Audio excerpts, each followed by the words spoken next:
The struggle of the African American caricature, socialization, racial formation, and the limits of the Black fight for social justice. To my eyes flows lies from lines that tell me who I am. I am as vast as an ocean like every human, but the system hits me with a dam. It tells me to be funny, to be sexy, never smart. It tells me to be docile, to be forgiving and kind of heart. Work twice as hard and you will not fail. If I'm outside of the working world, I belong in jail. It tells me my anger is of my problems, and I need to pull up my bootstraps and solve them. It tells me I'm less than. In the race I will lose. I'm a black man. What does my history prove? A poem by a young black man. According to the New York Times, since the first testimony of Derek Chauvin case for the murder of George Floyd, 3 people have died a day at the hands of police.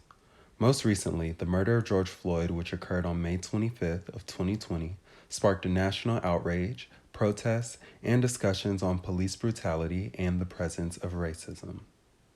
The United States is not a post-racial society.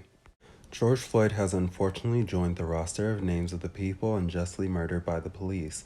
Other names include Sandra Bland, Rayshard Brooks, Breonna Taylor, Philando Castile, and many, many more.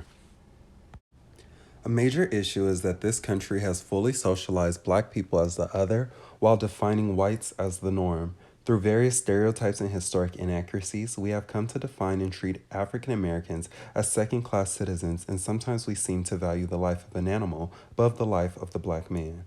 The negative images, definitions, and depictions of black people have provided some of the fundamental bases for systemic oppression and racial injustice.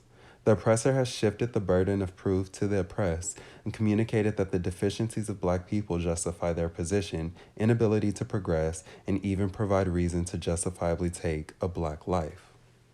How can we fight for, dignify, and demand human rights for a dehumanized group? We must address socialization theory, racial formation, and critical race theory. Malcolm X argued that the liberation of black people depended on 2 areas. One area is with the oppressor, while the other is with the oppressed. Black liberation depends on what the oppressor requires as a result of his actions, while it also depends on black people and whether or not they are willing to do what is necessary to achieve black freedom. Both of these facets depend on socialization. For both the oppressor and the oppressed to properly address the oppression, we must first address the basis of the oppression. For both blacks and the dominant society, it is necessary to properly define black people outside of the context of America's prescribed pickaninny postage. What is socialization? Well, first, it is well understood by sociologists that humans are both creatures of nature and nurture. What they emphasize is the idea of humans as products of society. According to Revel in Conflict, we develop a sense of self, our personality, in relation to other people.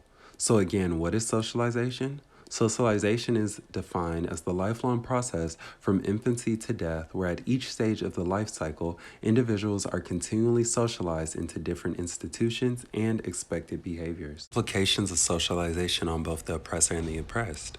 Many Americans joined the debate of the death and murder of George Floyd. None of us were in the jury room, but now we're kind of in our living room. Following media trends, many argued that George Floyd was engaging in illegal activity, had a criminal record, and had the drug fentanyl in his system. Others argued that he was a gentle giant and that he was a loving member of the community. Many more presented the argument that who he was had nothing to do at all with the fact that he spent the last moments of his life begging for the right to breathe. Where does all this debate spring from? Why did people say that Floyd was more on trial than Derek Chauvin? Are blacks simply guilty until proven innocent? Much of this questioning may be answered by looking at language and the social contract. These two, language and the social contract, provide the basis for socialization. Focusing on language, it is the vehicle by which individuals think and perceive the world. Not only do we learn symbols, but language itself symbolizes the norms and values of society. Language is the tool and/or weapon wielded by its user to define and analyze people, places, things, and acts. What language has been used to surround the idea of black people? Of course, we are familiar with the N-word, but many other stereotypes and images have been presented by the dominant society for a very long time.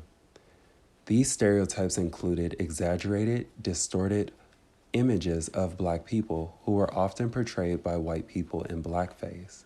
At all times, these characters were unintelligent, uncivilized, illiterate, and subservient, consistently seeking to please the white man.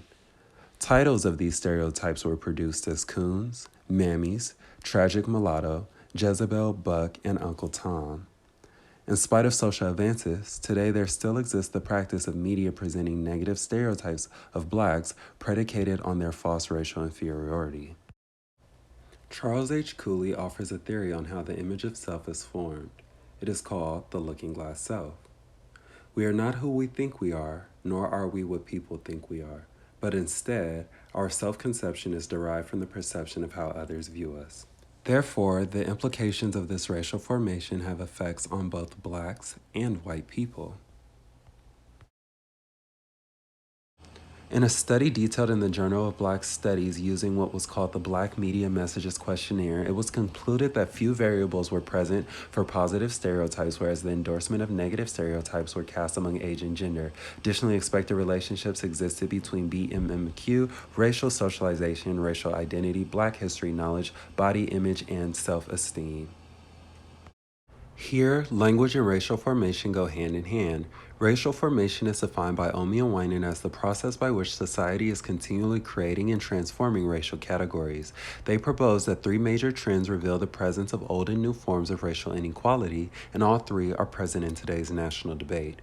These are growing racial strife, the economic polarization of minorities, and a national shift in U.S. racial policies. We are witnessing unending police brutality and civil racial tensions while the wage gap of inequality is increasing and new policies are being created to suppress primarily black voters.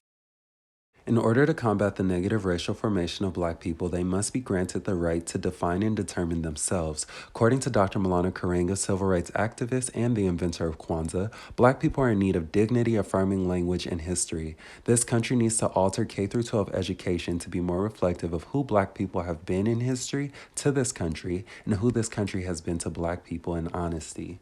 Once we destabilize the image of the black caricature, we may begin to properly discuss how the black life is equivalent to a human life and rights, respects, and justice is due. The system and white people must end their oppression while black people must cease to collaborate in the oppression by any means necessary.